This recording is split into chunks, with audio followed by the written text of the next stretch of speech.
먹여주고 재워주고. 옛날 한 총각이 살았어. 총각은 신분이 낮아서 양반집 자제들처럼 글 공부를 할 수는 없었지만 머리가 총명해서 하나를 가르치면 열을 알았지. 이 총명하고 꽤 많은 총각이 글쎄 손 하나 까딱 않고 심술궂은 부자 영감을 혼내준 일이 있었단다. 하루는 총각이 고개를 넘어가고 있는데 웬 남자가 서럽게 울고 있었어. 남자는 울다가 휴 하고 땅이 꺼져라 한숨까지 내쉬었지. 아니, 왜 그렇게 슬피 울고 계십니까? 아랫마을 부자 영감이 빌린 돈을 갚지 않는다며 다짜고짜 6살 난 아들을 머슴으로 데려갔지 뭐요. 자식을 찾으려면 빌려간 돈을 가지고 오라고 하지 않소. 어린 자식을 빼앗겼으니 눈물이 왈칵 쏟아질 수밖에. 그런데 빌린 돈을 갚자니 방법이 없고 해서 한숨을 쉬었다가 울었다가 하는 것이었어. 제가 당장 아들을 찾아올 테니 걱정 마시오. 도대체 총각은 무슨 꾀를 쓰려는 걸까? 부자 영감네 집에 다다른 총각은 담장 너머를 슬쩍 엿보았어. 아니나 다를까? 정말 어린아이가 마당을 쓸고 있었지. 옳지, 바로 저 아이로군. 총각은 문을 쿵쿵 두드렸어. 니시여? 마침 부자 영감이 문을 열어주었지. 이 댁에서 머슴살이를 하고 싶습니다. 부자 영감은 총각이 힘께 났을 것 같아 탐이 났어. 하지만 돈을 줘가며 일을 시키자니 아까운 생각이 들었지. 그때 부자 영감의 눈치를 살핀 총각이 말했어. 나리, 저는 그저 먹여주고 재워주고 입혀주기만 하면 됩니다. 돈 같은 건 전혀 필요 없습니다. 부자 영감은 귀가 번쩍 뜨였어. 진짜 돈은 필요 없단 말이지? 물론입니다. 나중에 딴소리 하기 없긴 해. 그럼요. 대신에 총각은 마당을 쓸고 있는 어린아이를 내보내라고 말했어. 좋네, 좋아. 내 저 아이를 당장 내보내겠네. 대신 자네가 일을 더 많이 해야 하네. 부자 영감은 횡재를 했다며 좋아했지. 그럼 문서로 만듭시다. 총각은 부자 영감에게 문서를 써달라고 했어. 문서까지 만들 필요가 있나? 나중에 딴소리 할 수도 있으니까요. 이렇게 해서 부자 영감은 총각에게 문서를 써주게 되었단다. 세경 한 푼 주지 않는 대신 먹여주고 재워주고 입혀준다. 이 약속을 어길 시에는 10년치 세경을 한꺼번에 물어준다. 자, 이제 자네는 우리 집 하인일세. 그럼요, 틀림없습니다. 총각은 그날부터 부자 영감네 집에서 머슴으로 일하게 되었어. 이튿날 아침 부자 영감은 새벽같이 일어나 마당으로 나가봤지.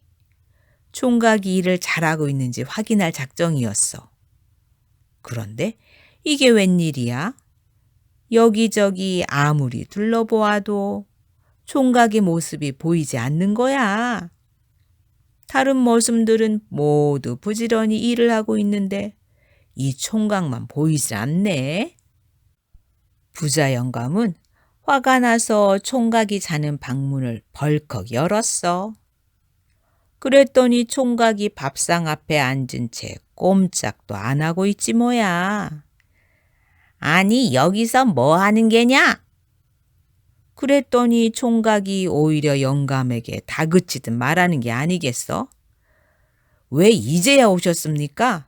배가 고파서 백가죽이 등에 붙었습니다. 어서 밥을 먹여주시지요. 밥을 먹여달라고? 내가 왜 내 놈한테 밥을 먹여주느냐, 이놈? 부자 영감이 호통을 치자 총각이 문서를 들이밀었어. 잊어버리셨습니까? 문서에 분명 먹여준다고 되어 있을 텐데요. 부자 영감은 기가 막혔지. 먹여준다는 말이 밥을 떠먹여준다는 말인 줄 누가 알았겠어. 양반 제통이 아니라고 딱 잡아뗄 수도 없고 하는 수 없이 부자 영감은 밥을 한 술, 두 술 떠먹여 주었단다. 밥을 먹여 주었으니 어서 나가서 일해라. 약이 오를 대로 오른 부자 영감이 호통을 쳤어. 그랬더니 총각이 옷을 가리키며 이렇게 말하지 않겠어? 옷을 입혀주셔야 나가지요. 뭐? 옷을 입혀줘? 문서가 어디 있더라?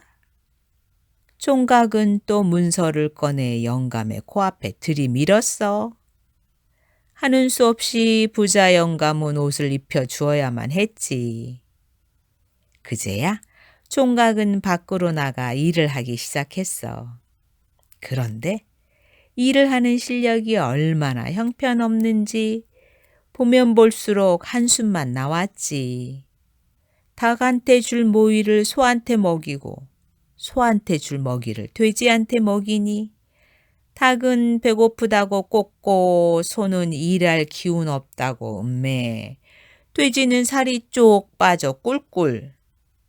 부자 영감은 속이 터져 견딜 수가 없었어. 저녁 때가 되자 총각이 또 밥상 앞에 앉아 영감이 밥 주기만을 기다리고 있네. 부자 영감은 화가 치밀어서 부들부들 떨기까지 했어. 밥 먹었으니 이제 그만 자라. 재워주셔야지요. 뭐야? 부자 영감이 눈을 부릅뜨고 화를 내려 하니 총각이 또 뒤적거리며 문서를 찾았어.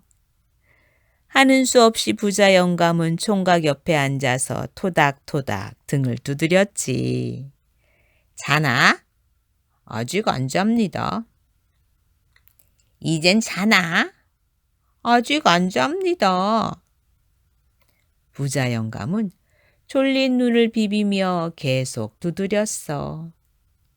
그런데 아무리 두드려도 총각이 잠을 자지 않는 거야.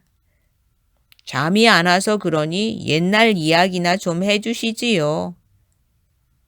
아니 이놈이?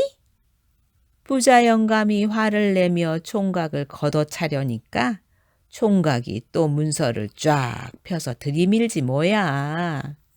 거기에는 만약 약속을 어길 시에는 10년치 세경을 한꺼번에 주겠다는 글이 쓰여 있었지. 결국 부자 영감은 옛날 이야기를 해주었지. 아침이 되자 부자 영감은 또 걱정이 되었어. 하루 이틀도 아니고 덩치가 산만한 머슴을 먹이고 재우려니 좀 힘들겠어. 당장에라도 내쫓아버리고 싶었지만 10년치 세경이 한꺼번에 날아갈 판이니 아까워서 그러지도 못했지. 그래, 누가 이기나 어디 한번 해보자. 부자 영감은 이를 악물고 날마다 총각을 먹여주고 입혀주고 재워주었어. 그런데 하루는 총각이 급하게 영감을 부르며 달려오지 뭐야. 주인 어른, 주인 어른! 글쎄 총각이 뒷간에 빠졌다 나왔다면서 똥이 잔뜩 묻은 몸을 내미는 게 아니겠어. 너무 더러워서 제 손으로 직접 옷을 갈아입고 싶었습니다만 한번 정한 약속을 어찌 어기겠습니까? 냄새가 나더라도 주인 어른께서 직접 갈아입혀 주셔야죠. 이 나더러 냄새나는 내 놈의 옷을 갈아입혀 주라고? 어쩌겠습니까? 문서에 그렇게 적혀 있으니. 아이고 냄새야. 내 이놈 다 필요 없으니 당장 내 집에서 나가거라. 결국 부자 영감은 10년치 세경을 한꺼번에 내주고 말았어. 그러자 총각은 싱긋이 웃으며 부자 영감네 집을 나왔지. 정말 손 하나 까딱 않고 심술궂은 부자 영감을 혼내주었어.